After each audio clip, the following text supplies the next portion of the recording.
Nah, siapa yang bertanggung jawab dalam hal ini? Ini terkait dengan azas manfaat. Oke, ayo kita lihat.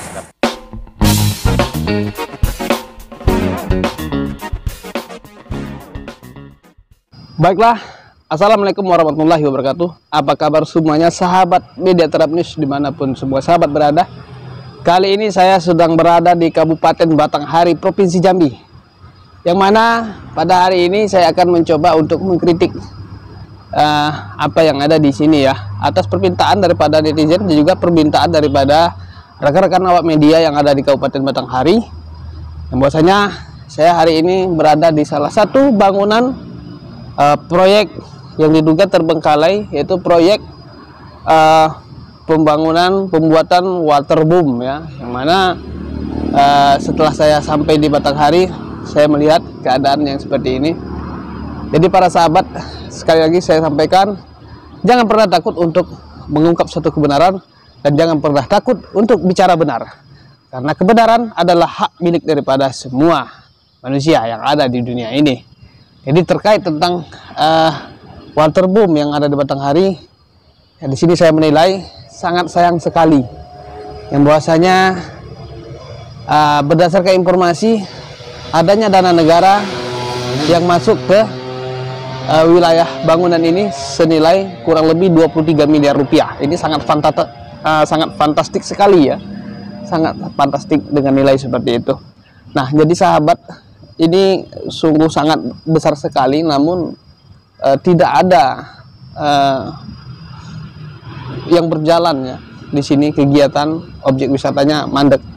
Ya mungkin dikarenakan kurangnya analisa ataupun mungkin kurangnya studi kelayakan ya dalam hal ini, kenapa objek wisata waterboom ini bisa terbengkalai, sementara ini dalam biaya yang cukup besar senilai 23 miliar rupiah ya. Sangat sayang sekali, banyak bangunannya yang memang tidak bisa dipergunakan lagi, dan banyak bagian-bagian atap yang sudah tidak ada lagi. Baik sahabat, tetap ikuti saya untuk berkeliling. Pada hari ini saya akan kelilingi bangunan ini terkait tentang adanya program pembangunan objek wisata waterboom Kabupaten Batanghari. Siapakah yang akan bertanggung jawab tentang kelayakan dan apa dan mau dijadikan apa ke depannya oleh pemerintah? Mari kita sama-sama mengikuti. Tetap di Media Terap News.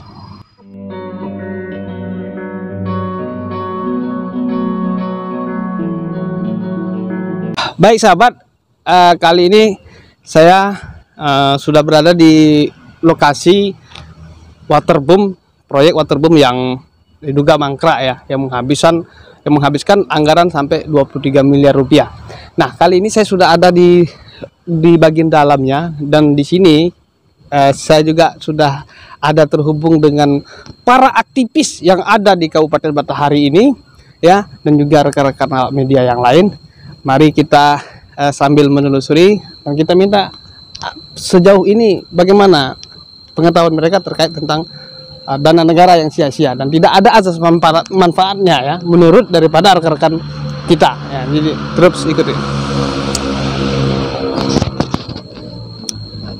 Selamat pagi Pak Usman ya. Selamat pagi. Ya.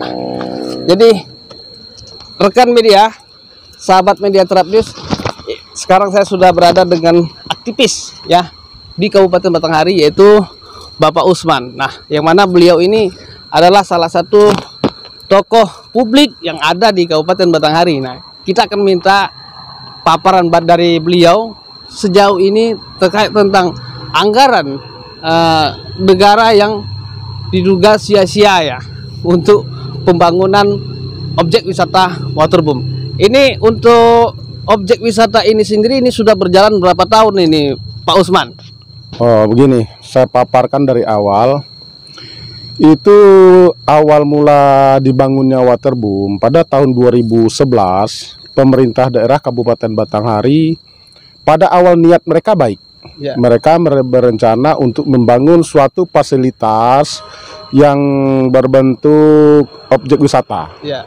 Mungkin juga dari dasar niat mereka untuk mendongkrak atau menambah PAD Kabupaten Batanghari. Namun dalam berjalan pada 2011 itu 2011 diajukan sehingga 2012 terrealisasilah dengan anggaran nilai lebih dan kurang pagu anggaran 23 miliar. Sangat fantastik ya. Allahu Akbar. 23 miliar ini luar biasa. Kalau dana 23 miliar ya, kalau seandainya dibangun untuk fasilitas umum lainnya seperti perkantoran atau jalan setapak, Ya. mungkin dengan dana 23 miliar itu masyarakat Batanghari khusus wilayah kota ya. Ya. Nah, khusus dalam wilayah kota tidak akan ada lagi yang namanya jalan berlobang, jalan becek, Ya. jalan pokoknya sudah cukup untuk membangun fasilitas umum seperti jalan-jalan di lorong-lorong atau di gang-gang yang ada di Kabupaten Batanghari dengan dana fantastis 23 miliar. Ya. Namun sangat disayangkan dalam perjalanan ya, proyek pekerjaan waterboom ini dikerjakan oleh salah satu rekanan yaitu anak dari perusahaan BUMN Waskita Karya. Waskita Karya. Waskita Karya dengan dana 23 miliar. Setelah pekerjaan rampung, ternyata bangunan ini tidak ada azas manfaat sama sekali, baik kontribusi kepada daerah maupun kepada masyarakat. Ya. Nah. Ini sejak mulai dari pertama selesai sampai sekarang kan ya? Pertama selesai dulu ada sekitar beberapa bulan ada salah satu subkon Subkon ya. yang mengelola, itu pun kalau kami lihat abal-abal, abu-abu. Abu-abu, diduga abu-abu ya. Patut dipertanyakan Patut dipertanyakan. legalitas dan kebenaran perusahaan tersebut. Iya. Karena kami sebagai aktivis selalu mencari detil dan celah kebenaran. Iya. Ya. Kita bukan mencari pembenaran, Iya. kita mencari kebenaran. Kebenaran ya. Karena saat itu akan turun tim-tim dari pusat untuk mengecek kebenaran waterboom ini. Nah, berkemungkinan saat itu ada KPK atau BPK yang akan Ya. turun untuk mengecek apakah waterboom ini berazas manfaatnya. Mungkin di saat itu oknum-oknum elit Ya. bagaimana caranya supaya waterboom ini seolah-olah ada azas manfaat begitu. Ada azas manfaat. Jadi Oknum ya. terjadilah ada pihak ketiga yang Ya. saat itu mengelola dengan nilai setoran saat itu lebih dan kurang seingat kami 100 juta rupiah. 100 juta rupiah. Ini yang baru menghasilkan waktu itu. Itu di tahun berapa Pak Usman? Di tahun 2000 kalau saya nggak salah 2014 itu. 2014 ya. Jadi ini proyek dianggarkan 2011, dikerjakan 2012, 2014 berjalan sebentar ya. Sebentar. Kalau dalam kontrak mereka 1 tahun, teman tahun. pengelolaannya boleh dikatakan ya beberapa bulan berjalan begitu, kemudian bubar hilang. Ya. Yang lebih parahnya lagi, yang lebih mirisnya lagi, uang rakyat, uang daerah, uang yang dikumpulkan dari pundi-pundi pajak Ya. maupun setoran-setoran lainnya terkait PAD, ya, demi kepentingan rakyat terkubur di sini sebanyak 23 miliar, tidak ada dijaga dan jangankan dimanfaat, dijaga sekalipun tidak. Ya kita bisa lihat sekarang keadaan yang ada di waterboom ini, mulai dari trafo listrik sehingga fasilitas-fasilitas lainnya, atap semua sudah hancur. Bagian atap juga banyak yang udah habis ini. Kalau soal atap semua sudah habis, besi-besi pagar semua sudah habis. Iya, iya, iya. Trafo listrik sudah digondol maling. Nah, jadi begini nih Pak Usman. Kebetulan nih saya kan sedang berada di Batanghari ini. Saya sangat tertarik sekali dengan aset ini ya. Ini sangat luar biasa sekali sih. Dana negara yang cukup besar ya dialihkan ke sini. Dan untuk sekarang ini kalau untuk pemerintah yang sekarang ini kira-kira untuk dijadikan apa ke depannya ini, jadi masyarakat bingung ini. Mau dibuat apa, mau dibagaimanakan, ini sudah ruwet kalau menurut saya. Ini kalau menurut Pak Usman ini kira-kira untuk pemerintahan sekarang mungkin ataupun satker yang lama mungkin yang membidangi hal ini adakah dari mereka untuk mencoba kembali merenovasi ataupun melakukan terkait tentang ini, itu apa upaya dari pemerintah itu? Kalau kita lihat sekarang ini, kalau upaya dari pemerintah daerah yang ada sekarang ini selaku pejabat-pejabat pemerintahan, terutama pejabat yang terpilih ya, karena pemerintahan untuk Kabupaten Batanghari bupatinya baru definitif belum lagi 1 tahun. Belum genap 1 tahun. Jadi untuk periode 2021-2024. Ya.